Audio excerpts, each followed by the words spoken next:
So apparently Jesse Puljujarvi signing a professional tryout contract with the Pittsburgh Penguins went completely under my radar, but it went well, and today he signed a 2-year, $1.6 million contract with the Pittsburgh Penguins. Now, that will run through the rest of this season and next. In the 13 tryout games he played with the Penguins AHL affiliate, he had 4 goals and 5 assists for 9 points in 13 games. Pretty good. And I gotta say, I'm pretty happy to see him have another crack at the NHL. He certainly had an up and down career. First of all, he was a number 4 overall pick in 2016, so there were high expectations, and I mean, Edmonton surely would have hoped that he'd still be in their system and producing by now. After several seasons up and down with the Oilers and their minor league team, Puljujarvi had somewhat of a breakout in 2021 when he had 25 points in 55 games. Then in 2022, he further improved with 36 and 65, but as I'm sure many of you remember, last year he became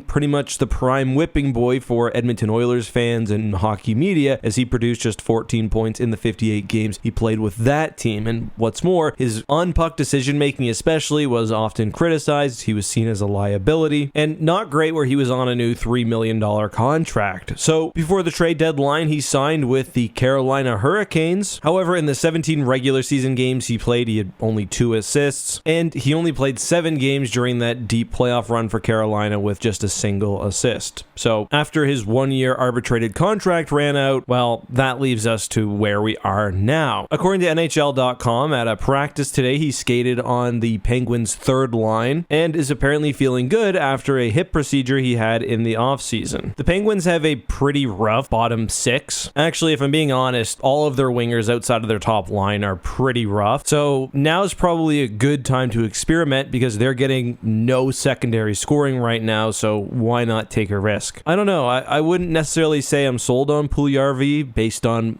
me watching him in the past and the time he's missed. He could certainly be expected to have a slow start, but I think it makes sense for the Penguins to at least give him a look. The contract is small enough that I'm sure it'll be okay. But let me know your thoughts down below.